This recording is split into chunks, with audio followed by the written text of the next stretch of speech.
As I was out walking the other day, I met a man who looked familiar.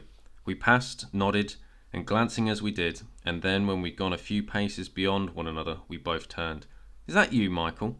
He seemed to weigh this up for a few seconds. "Aye," he said. "That's what I thought too." It was his voice all right, the unmistakable gravel of his songs, of his phone calls. "Are you going to be in later?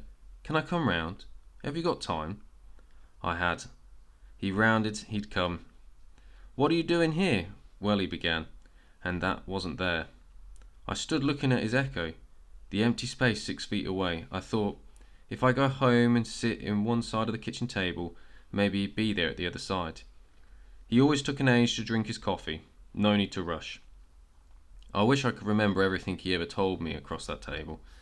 If it was easy, it wouldn't be worth doing, he said. "More than once. Did they send you back?" I said. "Like Frida Kahlo?" But that was unfair.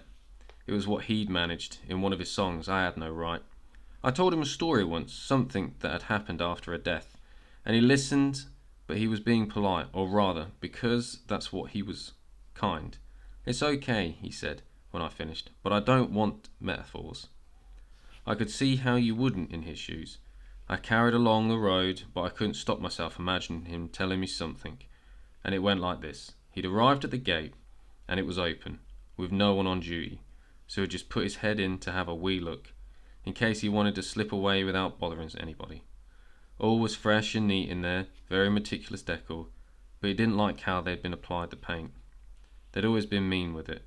There wasn't enough boldness of colour, and I bet, he thought, there isn't a piano. So he didn't go in.